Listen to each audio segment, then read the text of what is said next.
Motional EMF, motional का मतलब due to motion, motion की वजह से जो ईएमएफ क्रिएट होता है that's called motional EMF.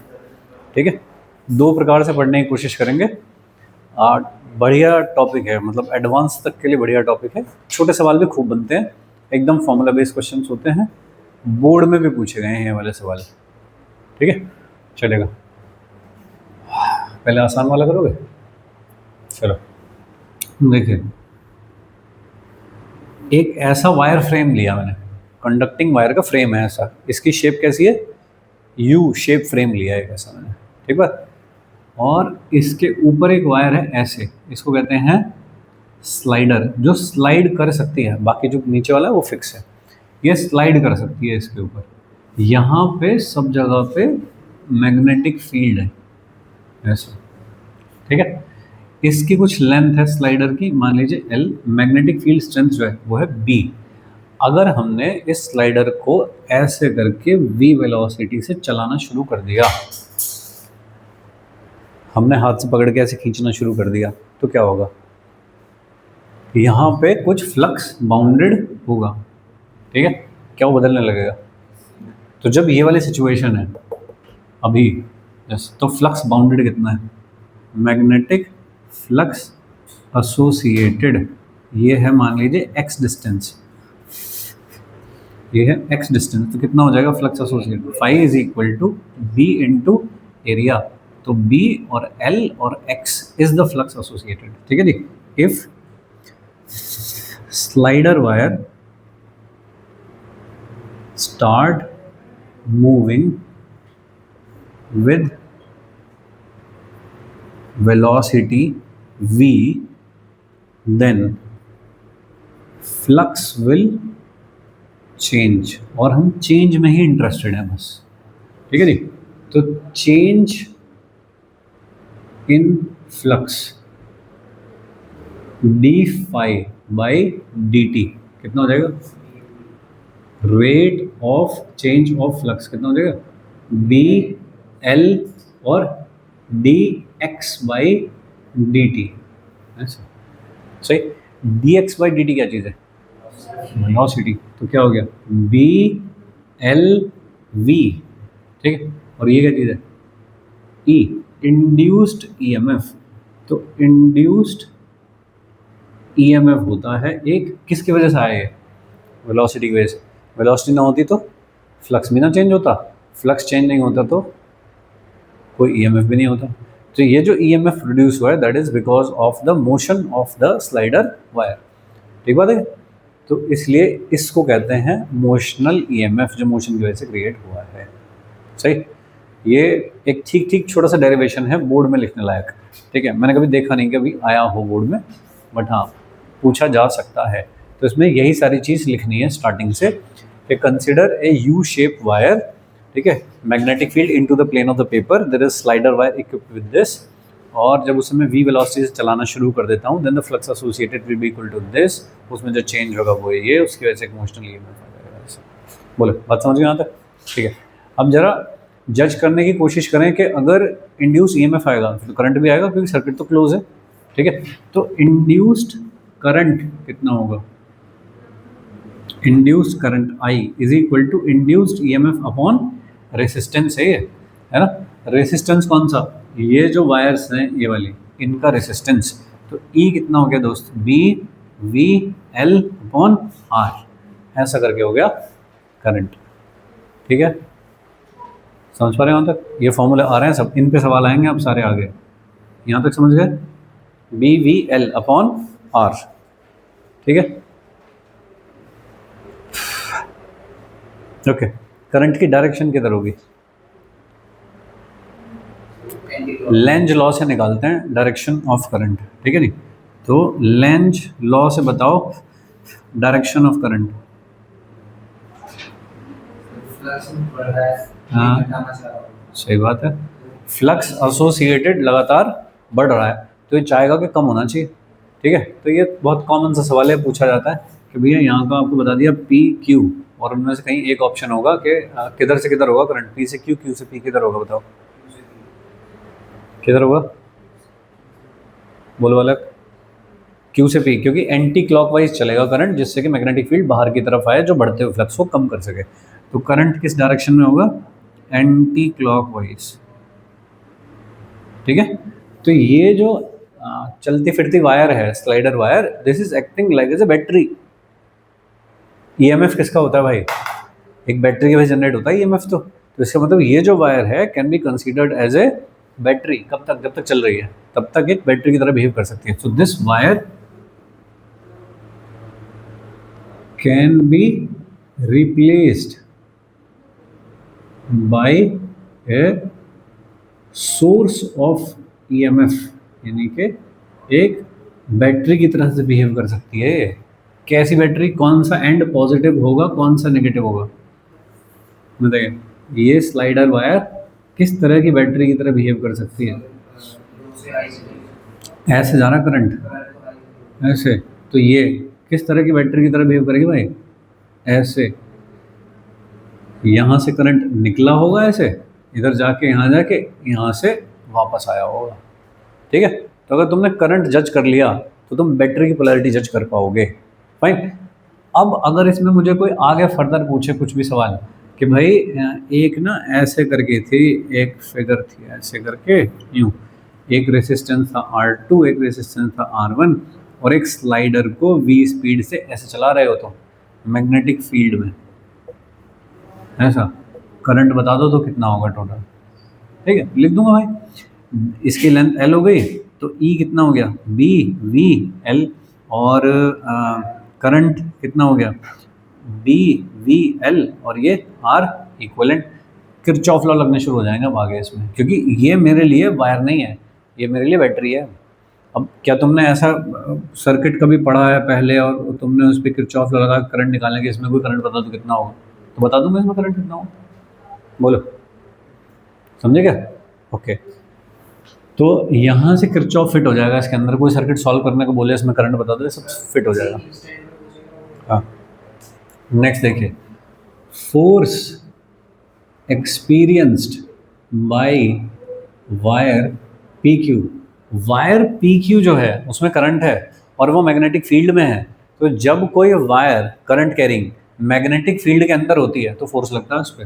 F is equal to कितना फोर्स लगेगा? I L cross B. L और बी कैसे हैं दोनों? इस वाले केस के लिए परपेंडिकुलर। एल की डायरेक्शन क्या लेते हैं? करंट के अलोंग, तो एल क्रॉस बी, ये वाली डायरेक्शन लूंगा, ये फोर्स की डायरेक्शन में। तो एफ आई एल बी ऐसा हो गया, क्योंकि थीटा तो 90 डिग्री है, ऐसा सही। ओके, आई की वैल्यू तो ये रही, तो क्या लिख दूँ उसको? B V L upon R into L B, तो कितना हो गया? B square L square V upon R is force. ठीक है, किधर की तरफ लग रहा होगा ये फोर्स?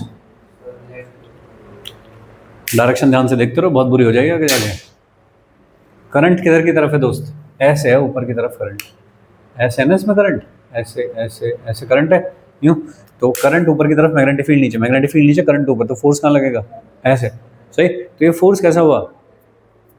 रेसिस्टिव टाइप का फोर्स हुआ। ये वेलोसिटी इधर की तरफ है और फोर्स पीछे की तरफ है, तो इसका मतलब इस वेलोसिटी को कम करने की कोशिश कर रहा होगा। अब मुझको कोई पूछे कि टाइम के साथ rate of change of velocity क्या है, ऐसा कुछ बता दो मुझे, तो यहाँ से जाएगा अब सारा प्लान आगे। ठीक बात, बट चलो उसे छोड़ दो अभी साइड में। Power consumed by magnetic force P power क्या होती है? F डॉट V, और F और V कैसे हैं दोनों? F इधर V उधर, 180 डिग्री, तो इसलिए लिखा है कंज्यूम्ड, नेगेटिव है क्योंकि पावर। ठीक है, F तो ये हो गया और V से भी मल्टीप्लाई कर दो, तो B square L square V square upon R is power consumed by the magnetic force. बोलो। हाँ,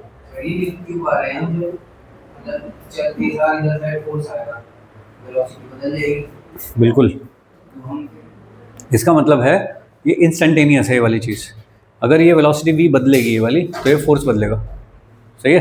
तो एक केस ये हो सकता है कि find the external force which can be applied on this wire so that it will keep on moving with the constant velocity. तो वो वाला फोर्स जितना था उसके बराबर तुम्हें फोर्स इधर लगाना पड़ेगा सच दैट के कांस्टेंट वेलोसिटी चलती रहे, नेट फोर्स 0 हो. सही है. अभी तो एक लाइन ऑफ एक्शन समझो क्या है कि पहले क्या होता है, कोई फ्लक्स बाउंड होता है, फ्लक्स बाउंडेड से फिर वायर चलेगी तो फ्लक्स चेंज होगा, फ्लक्स चेंज होगा तो ईएमएफ होगा, ईएमएफ होगा और सर्किट क्लोज है तो करंट होगा, करंट होगा मैग्नेटिक फील्ड में वायर पे तो फोर्स होगा, और फोर्स है तो rate of change of velocity, velocity का डिस्प्लेसमेंट के साथ चेंज है, कितने टाइम के बाद कितनी हो जाएगी वेलोसिटी, ये सारी चीज़ें पूछी जा सकती हैं. ठीक है भाई. अब देख रहे हो कनेक्शन, नोट करो.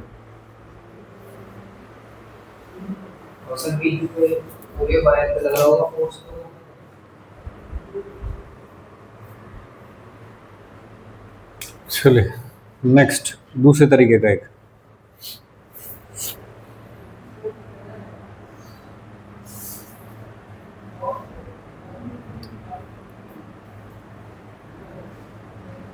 ऐसे मैग्नेटिक फील्ड है into the plane of the paper.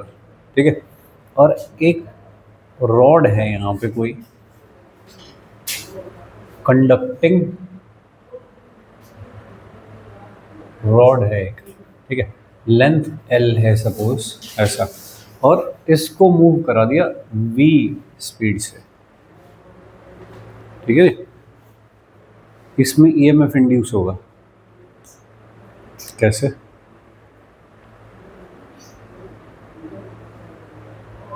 बताओ क्या सोचोगे. इसमें इंड्यूस्ड ईएमएफ निकालना है, क्या सोच सकते हो तुम?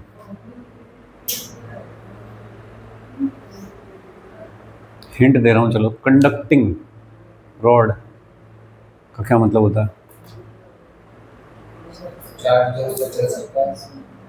कौन सा चार्ज? इलेक्ट्रॉन्स. फ्री इलेक्ट्रॉन होते हैं कंडक्टर में, वो चल सकते हैं. वो हो गया चार्ज. मैग्नेटिक फील्ड भी है, वेलोसिटी भी है. F = QVB. QVB बताओ किधर फोर्स लगेगा?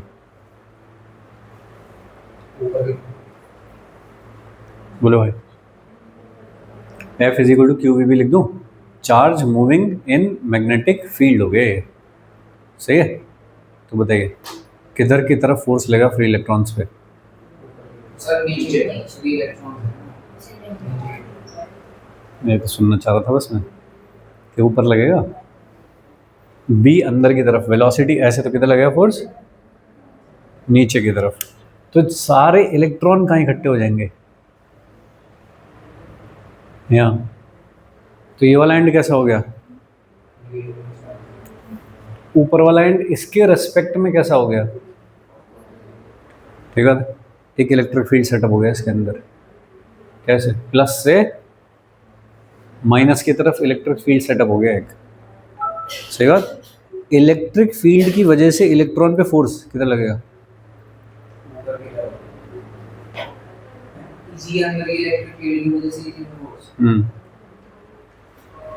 एक इलेक्ट्रिक फील्ड हो गया नीचे की तरफ, प्लस से माइनस की तरफ होता है इलेक्ट्रिक फील्ड.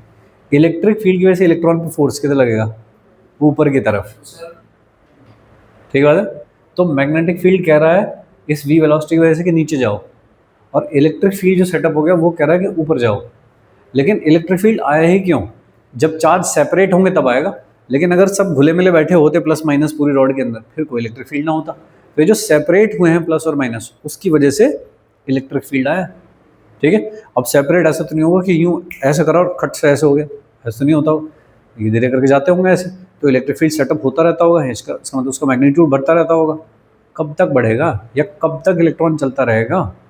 जब तक उसमें नेट फोर्स 0 ना हो जाए. तो मैग्नेटिक फोर्स कहाँ लग रहा है एक इलेक्ट्रॉन के ऊपर? नीचे की तरफ मैग्नेटिक. इलेक्ट्रिक कहाँ लग रहा है उसके ऊपर? ऊपर की तरफ. जहाँ पे ये दोनों बराबर हो जाते हों वहाँ पे रुक जाता होगा इलेक्ट्रॉन. सही. तो ये कितना हुआ? E × E. ये कितना है? EV × B. ऐसा. सही. माइनस साइन लगाना है इलेक्ट्रॉन का तो लगा लो, इधर भी लगाओगे, कैंसिल हो गया. तो E = कितना हो गया? V × B. सही बात है। कब रुकेगा? जब नेट फोर्स 0 हो जाए, उस जगह पे जाके रुक जाएगा इलेक्ट्रॉन। तो रुक गया तो क्या हो गया? रुक गया तो इसका मतलब चार्ज तो सेपरेट हुए होंगे तभी तो रुका है। तो चार्ज सेपरेट हो गया, इलेक्ट्रिक फील्ड आ गया। इलेक्ट्रिक फील्ड है तो फोर्स की वजह से चला होगा सब कुछ। तो जहाँ पे V क्रॉस B बराबर हो जाता होगा E के, वहाँ पे जाके रुक जाता होगा। तो एक इक्विलिब्रियम सेटअप हो जाता होगा। तो एक जो नीचे की साइड है वो तो हो गई नेगेटिव, ऊपर की साइड कैसे हो गई? पॉजिटिव। जब इलेक्ट्रिक फील्ड आ गया है फिर तो EMF भी होगा। ठीक है जी। तो induced EMF E is equal to क्या होता है? E dot DL। ऐसा तो कितना हो गया ये? इंटीग्रेशन, इसकी जगह क्या रख दूँ?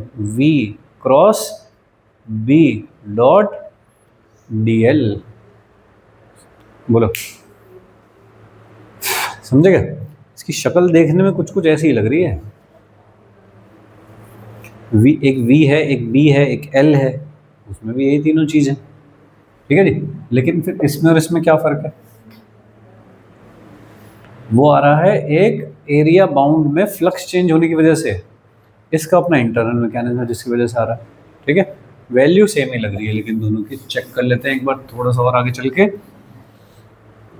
ई जो इंड्यूस्ड EMF आया है वो है integration V cross B dot DL। ठीक है जी। If all V B and L are constant, सब कुछ कांस्टेंट है, कुछ भी वेरी नहीं कर रहा, तो ये इंटीग्रेशन साफ कर दोगे। तो इन दोनों को इंटीग्रेशन से बाहर निकाल के ऐसे कर लेता हूँ। ठीक है क्या? ये डॉट समझ रहे हो? ये डॉट, ये वो है डॉट क्रॉस वाला डॉट है ये, और ये क्रॉस, ये वाला क्रॉस ही है वो।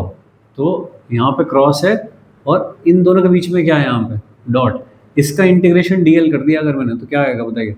V cross B dot L। ऐसा कितना हो गया इंड्यूस्ड EMF। ठीक है। अगर मैं सिर्फ इसका मैग्नीट्यूड चाह रहा हूँ, मतलब ये माइनस किस चीज़ को दिखा रहा है कि कौन सा एंड ज़्यादा पॉजिटिव होगा, कौन सा एंड नेगेटिव होगा, या अगर ये क्लोज हो जाए सर्किट तो करंट किधर की तरफ होगा, लेंज लॉ वाली की तरह एक्ट कर रहा है यहाँ पे। तो अगर मैं ये देखूँ कि if V B and L are perpendicular to each other. ठीक है जी। देखो इस वाले केस में V B और L परपेंडिकुलर रहेंगे तीनों। V इधर की तरफ है तो B कहाँ है? अंदर की तरफ। और लेंथ कहाँ हो गई? ऐसे। ठीक है। बताओ V क्रॉस B किधर आएगा? V इधर है और B अंदर की तरफ है, ऐसे ऐसे अंदर। V क्रॉस B किधर आएगा? ऐसे। ठीक है। लेंथ कौन है? ये है रॉड की लेंथ, ये वाली। इलेक्ट्रिक फील्ड है ऊपर से नीचे, तो ऊपर से नीचे लेना चाहते हो लेंथ, ऊपर से नीचे ले लो।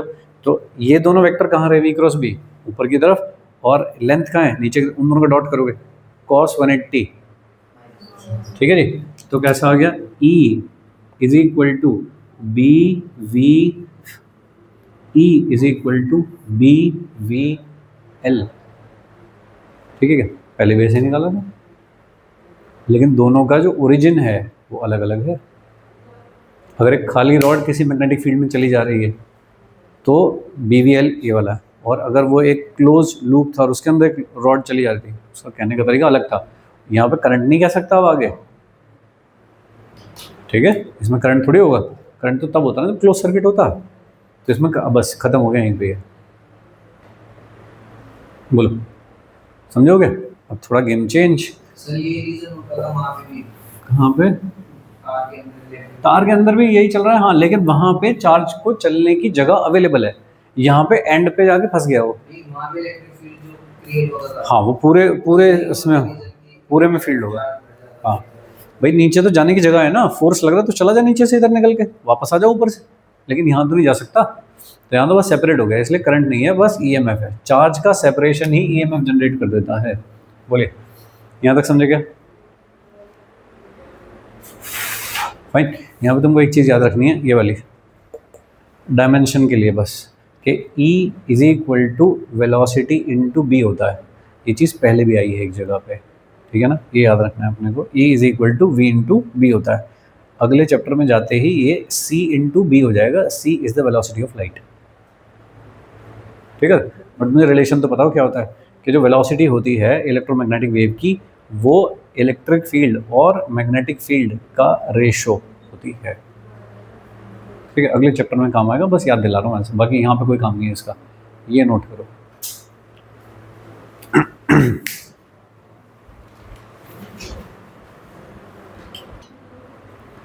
नेक्स्ट देखिए, एक होता है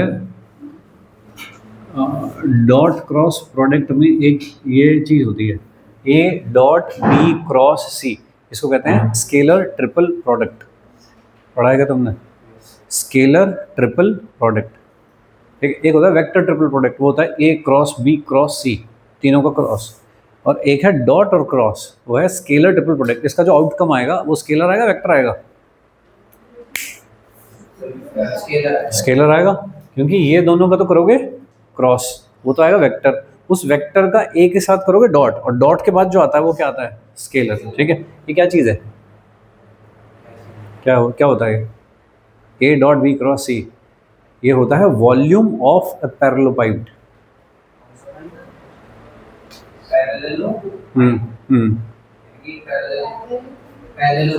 ओके, क्यूब पता है क्या होता है? ठीक है, क्यूबॉइड क्या होता है? जैसे ये है क्यूब, ये वाली चीज़ जो है ये क्यूबॉइड है। ठीक है, अब इसमें जितने भी साइड्स हैं उन सब के बीच का एंगल कितना है? 90 डिग्री। ऐसा एक डिब्बा पकड़ो, गत्ते का डिब्बा ऐसा यूँ, और उसे ऐसे कर दो यूँ। अच्छा, अब वो क्यूबॉइड है? नहीं। क्यूब है वो? नहीं। क्या है? तो वो पैरेललोपाइड कहते हैं उसको। कि नीचे का जो बेस है उसका, वो तो हो गया है पैरेललोग्राम जैसा नीचे, उस पर तुमने ऐसे दीवारें खड़ी कर दी तो थोड़ा ऐसा तिरछा सा हो गया, वो उसका वॉल्यूम है ये ए डॉट बी क्रॉस सी। हाँ, वो तो नीचे का एरिया हो गया, और फिर आपने डॉट कर दिया थर्ड वाली साइड के साथ, तो ये है वॉल्यूम ऑफ द पैरेललोपाइड। ठीक है, पैरेललोपाइड कब क्यूबॉइड बनेगा? जब सारे एंगल 90 डिग्री हो रहे हो। तो जब बी और सी एक दूसरे से 90 पे हो और ए उनके साथ 90 पे हो, तब तीनों ऐसे मिलेंगे इस तरह से। फिर एक यहाँ पे कैसे बनाऊंगा बेस, इस तरह से हो गया, मान लीजिए इस तरह कुछ बन गया, और ये ठीक है क्या? तो ये दोनों कहाँ पड़े हैं? किसी एक्स वाई प्लेन में, और ये जेड एक्सिस पे चला गया ऐसे, तो ये हो जाएगा क्यूबॉइड। सही, क्यूब कब हो जाएगा ये?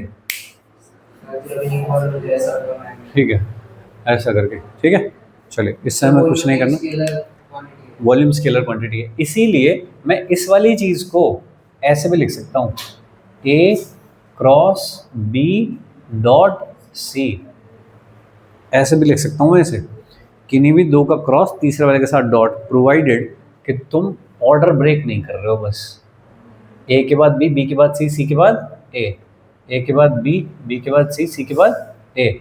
अभी मैं लिख दूँ ऐसे, बी डॉट, बताइए किस किस का क्रॉस लिखूँ? सी क्रॉस ए, ऑर्डर ब्रेक नहीं करना है बस, सी क्रॉस ए ऐसा। तो बी के बाद सी के बाद ए के बाद बी ऐसा। तो ऐसे कुछ भी चेंज कर लो, कोई फर्क नहीं पड़ता फाइनल रिजल्ट पे। तो मैं ए डॉट बी क्रॉस सी ऐसा लिख सकता हूँ, तो वो इक्वल होगा इसके डॉट सी क्रॉस ए ऐसा। या फिर आपको नहीं, मैं तो सी के साथ डॉट करके लिखूंगा, क्या लिखोगे? सी के बाद क्या आता है? ए, तो क्रॉस करना है मुझे, किस किस का क्रॉस होना चाहिए? तो ए और बी का क्रॉस होना चाहिए इसके साथ। ये वाली बात समझे क्या? स्केलर ट्रिपल प्रोडक्ट में ऑर्डर ब्रेक नहीं होना चाहिए।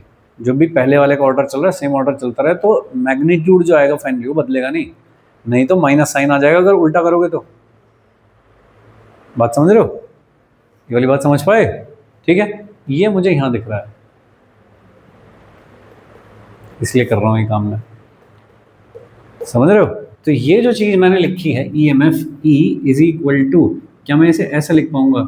V dot B cross L. बताइए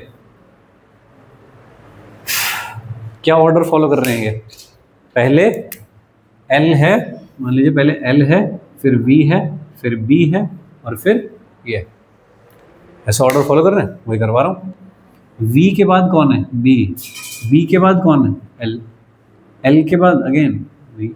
तो ये वाला ऑर्डर फॉलो कर रहे हैं। तो जैसे तुमको अच्छा लगे वैसे लिख लो, ठीक है, जैसे मैं लिखना चाहूँगा B dot L cross V, देखना सही लिखा है क्या? B के बाद L और उसके बाद V आना चाहिए, ठीक है। कोई कहे नहीं हम तो ऐसे लिखेंगे, सही है, क्या दिक्कत है? सही, ऑर्डर ब्रेक नहीं होना चाहिए बस, ठीक बात। इसे लिखने का क्या फ़ायदा है? ऐसे लिखने का क्या फ़ायदा है कि अलग अलग तरीके से लिख लूँगा, क्या हो जाएगा इससे? आसान कैसे? कैलकुलेशन आसान बन जाएगी। कैसे? देखिए, जब तक L, V और B 90 डिग्री के एंगल पे हैं तब तक तो ये जैसे ही ओपन हुआ तो इसने क्या कर दिया, साइन 90, है ना। V किधर था, ऐसे, और B कहाँ था, ऐसे, तो ये किधर हो गया, ऐसे, और L कहाँ है, नीचे, तो तुरंत एंगल दिखने लगा 180 होगा या 0 होगा, ऐसे करके दिख गया। तो ये 90 हो गया, तो उसके साथ जो एंगल बनेगा, इसका जो एंगल बनेगा इसका, या तो 0 होगा तो 180 होगा। आसान कैलकुलेशन हो गई। लेकिन अगर ये कुछ एंगल पे हो जाए, कुछ ऐसे, लेंथ कहीं पे हो, ठीक है, लेंथ कुछ एंगल पे हो जाए कि रॉड जो है वो ऐसे चल रही है, वेलोसिटी ऐसे है, ये एंगल हो गया थीटा, ठीक है, मैग्नेटिक फील्ड नीचे की तरफ है अभी भी, ऐसा चल रही है रॉड, सही बात। अब बताओ L और B के बीच का एंगल कितना है? तो मैं ये चाहूँगा ना कि मैं कम से कम उसे सॉल्व कर लूँ जल्दी अलग करके और फिर तीसरे वाले को देखूँ। अभी तुम कहो नहीं मैं तो ये वाला लिखूँगा, ये वाला लिखूँगा, तो भाई थोड़ा सा तुमको फिर सोचना पड़ेगा। L और V एंगल लिखना पड़ेगा, और कॉस थीटा साइन थीटा लिखना पड़ेगा उसमें, फिर उसकी डायरेक्शन किधर आएगी, फिर उसके साथ B देखना पड़ेगा। तो जो मुझे आसानी से दिखाई दे रहा है मैं वो वाला रिलेशन लिखना चाहूँगा, जो मुझे आसानी से दिख रहा है वो लिखना चाहूँगा। तो अपने हिसाब से देख लो कौन सा है, बस ये जो ऑर्डर बनाया है मैंने, ये ब्रेक नहीं होना चाहिए, ऐसा देख लो। गेम समझ गए क्या है? अगर कोई B कहने लगे किसी एंगल पे, तो मैं कोई दो पहले वो पकड़ना चाहूँगा जो 90 पे हो, उनका क्रॉस चाहूँगा मैं। जैसे उनका क्रॉस होते ही साइन 90 आ जाएगा, फिर मेरे लिए थोड़ा सा आसान होगा काम करना तीसरे वाले के साथ, ठीक है, समझ पा रहे हो? ऐसा। चलो एंगल वाले को देखते हैं कि कोई एंगल पे आ जाए तो फिर कैसे डील करेंगे। जैसे कि यही वाला एग्जांपल लो कि ऐसे रॉड है, ऐसे रॉड है, L लेंथ है इसकी और V इधर की तरफ है, ये वाला एंगल थीटा है, मैग्नेटिक फील्ड भी नीचे की तरफ है, ऐसा, ठीक है। बताओ क्या फॉर्मूला लिखना चाहोगे EMF के लिए? ठीक है, इस माइनस की चिंता मत करना, ये वही काम कर रहा है यहाँ पे जो लेंज लॉ कर रहा है कि पोलैरिटी बताने के लिए कि कौन सा एंड पॉजिटिव होगा कौन सा नेगेटिव होगा, तो वो माइनस तो बाद में देख लूँगा पोलैरिटी बनाने के टाइम पे, ठीक है। E इज इक्वल टू, बताओ क्या लिखोगे? अगर मैं लिखना चाहूँ B dot L cross V, अगर मैं ऐसे लिखना चाहूँ तो पहले B डॉट, इसको सॉल्व करो पहले, तो क्या आएगा L V साइन थीटा। अब L V साइन थीटा किधर की तरफ आएगा, L क्रॉस V, L कैसे है मान लीजिए ऐसे करके L है लेंथ, तो लेंथ किधर है, अंदर की तरफ, और B भी कहाँ है, अंदर की तरफ, तो साथ में यहाँ पे cos 0 भी लिख दूंगा। ये तो सॉल्व हुआ ये क्रॉस पड़े, और ये सॉल्व हुआ डॉट कि B का L क्रॉस V के साथ एंगल क्या है, L क्रॉस V किसे, अंदर की तरफ, अरे वेक्टर तो आते हैं सबको, L क्रॉस V का अंदर की तरफ और B भी का अंदर की तरफ, दोनों के बीच में क्या एंगल हुआ, तो 0, इसलिए लिखा है cos 0, ठीक है। अब लिख दो फाइनली इसे कि B V L sine theta, ऐसा हो गया भाई E, सही है क्या? अरे ठीक, ओके। दूसरे तरीके से देखते हैं यही वाली चीज़ को, L साइन थीटा क्या चीज़ है,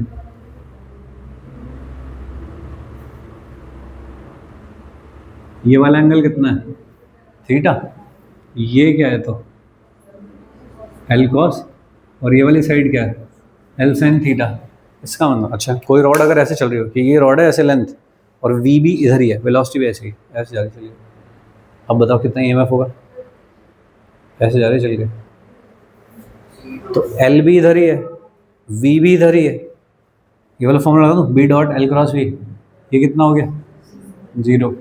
तो जब रॉड अपनी लेंथ के अलोंग चल रही हो ऐसे, कोई EMF जनरेट नहीं होता, ऐसे चलनी चाहिए, सही है। इसका मतलब जो कंपोनेंट लेंथ का वेलोसिटी के अलोंग आ रहा है उसकी वजह से EMF जनरेट नहीं होता, ठीक है, यहाँ पे जो आया है फाइनली ये क्या रिजल्ट आया, ये है बी वी एल का परपेंडिकुलर वाला कंपोनेंट। किसके परपेंडिकुलर, वेलोसिटी के। तो L perpendicular is component of L perpendicular to velocity. अगर कहीं पे एंगल हो तो ये वाली चीज़ यूज़ करूँगा। ऐसा भी कर सकता, नहीं तो अपना ये फॉर्मूला लगा के देखो, इसे सॉल्व करो। ठीक है क्या, तो हम छोटा तरीका बनाने की कोशिश कर रहे हैं एक ऐसा। ठीक है, और इसे बेहतर करने के लिए जैसे ये लिख रहे हो तो क्या बी वी एल इफेक्टिव का इस्तेमाल भी कर सकते हो, क्योंकि ये अब तुमने क्या लिया, एल इफेक्टिव ही तो लिया तुमने, जो एल साइन थीटा है। इफेक्टिव किसको कहते हैं, जो वेलोसिटी के परपेंडिकुलर लेंथ का कंपोनेंट होता है उसको कहते हैं इफेक्टिव। तो एल इफेक्टिव वो लिए, ये तो पहले भी करा था हमने। F is equal to I B L में जो एल लेते हैं दैट इज एल इफेक्टिव। वैसे ही क्या, ये बात समझ पाए हो? ठीक है, ये कब वैलिड है कब कौन सा वैलिड नहीं है, जैसी कोई भी चीज़ लगे कि चेंज होने वाली है तो भाई फिर सब छोड़ दो, फिर इधर पहुँच जाओ B dot D L cross we.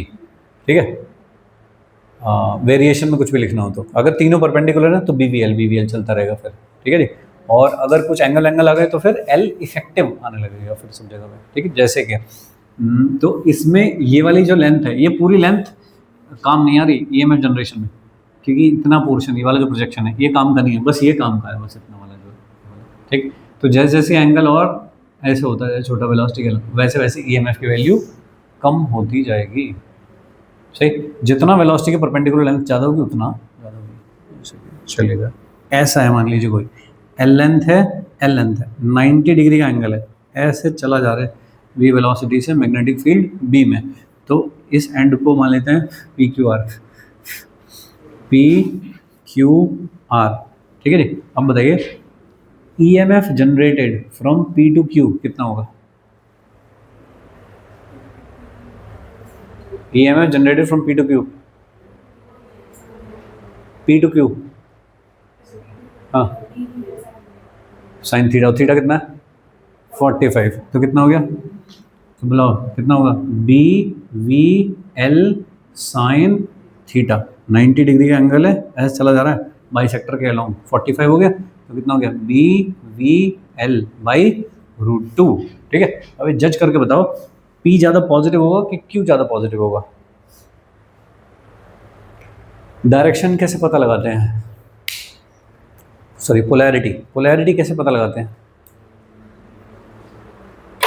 इतना चेक कर लो बस, इलेक्ट्रॉन कहाँ गए होंगे मैग्नेटिक फील्ड का फोर्स लगने से, बस इतना चेक कर लो। बोलिए, इसमें इलेक्ट्रॉन भरे पड़े हैं, कंडक्टिंग रॉड है, मैग्नेटिक फील्ड का अंदर की तरफ, वेलोसिटी कहाँ है इधर की तरफ, तो इलेक्ट्रॉन फोर्स कहाँ लगेगा नीचे, सारे भाग के इधर आ जाएंगे। तो कैसा हो गया ये, Q more negative with respect to P। तो इतना ईएमएफ की बैटरी की तरह बिहेव करेगा ये, है ना। और कैसे, EP is greater than EQ, potential किसका ज़्यादा है, ऐसा। सही बात है, आगे चलें। EQR, Q से लेके R तक का पोटेंशियल कितना होगा, पोटेंशियल डिफरेंस यहाँ से यहाँ तक का, ये भी वही है इफेक्टिव वे वाला लेना पड़ेगा। तो कितना हो गया BVL साइन 45, तो क्या हो गया BVL बाई √2। सही, कौन ज़्यादा negative, EQ is greater than ER। भाई जैसे इस पे सारे इधर खींचे तो इधर सारे नीचे खींचेंगे इधर। ठीक है, मैं इतना बड़ा काम ना करके अगर मैं सिर्फ यहाँ से इफेक्टिव लेंथ लेता, इसके लिए कौन इफेक्टिव हो जाती है, ये कितनी होती L बाई √2, और इसके लिए जो इफेक्टिव होती वो ये। और अगर मुझे टोटल ही पूछा जाता यहाँ से लेके यहाँ तक का, तो कितना होता EPR is equal to L by √2 plus L by √2, 2L by √2 यानी कि L√2, जोड़ दो ने दोनों को, तो EP से R is equal to EP plus EQR का हो, स्केलर क्वांटिटी है वो, तो ऐसे करके जोड़ लो तो क्या आ जाएगा BVL √2, P is more positive with respect to R। सही, या फिर कहो कि मैं तो भाई यहाँ से यहाँ तक एक बार में कर देता हूँ, या कह लो मैं तो यहाँ से यहाँ करता हूँ फिर यहाँ से यहाँ करता हूँ, तो टाइम खराब हो रहा है उसमें। तो सीधे L इफेक्टिव क्यों नहीं लेते? तो जिस भी स्ट्रक्चर के अबाउट पूछा है तो तुम उसका पहला पॉइंट और लास्ट वाला पॉइंट सीधा मिला दो, एक स्ट्रेट लाइन बनेगी, उससे निकाल लो कितना है। बोलो, समझ गए, नोट करो।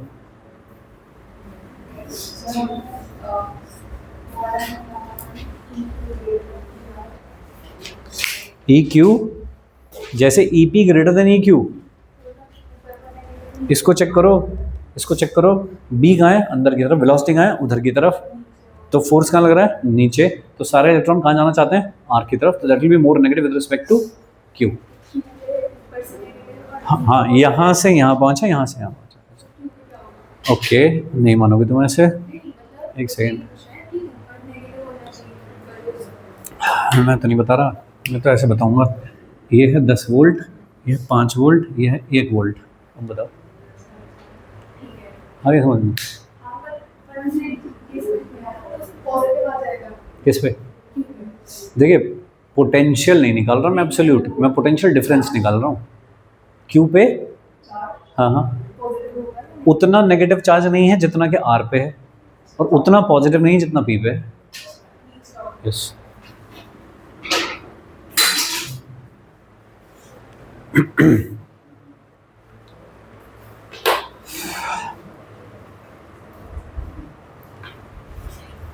बोलो बोलो, जल्दी बोलो।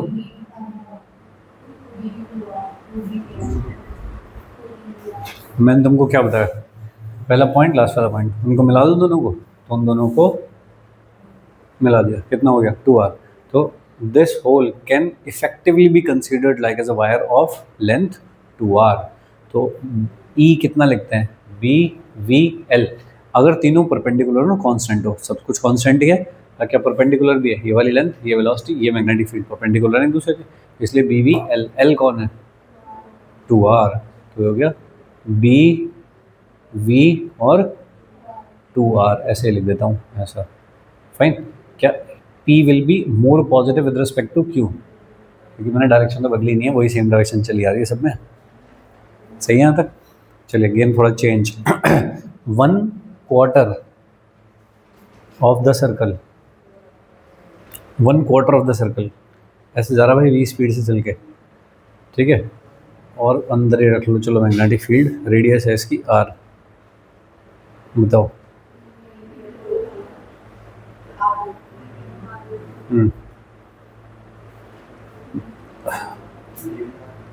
DVR, अच्छा,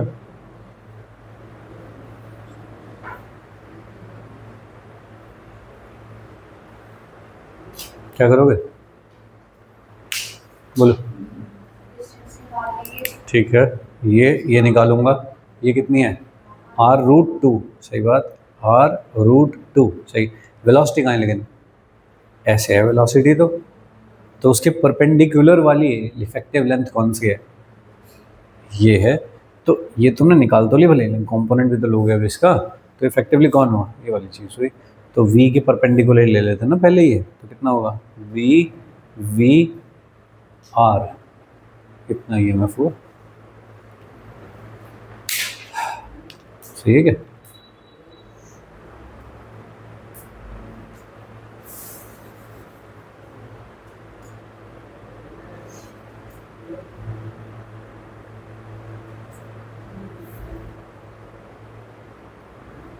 ठीक है,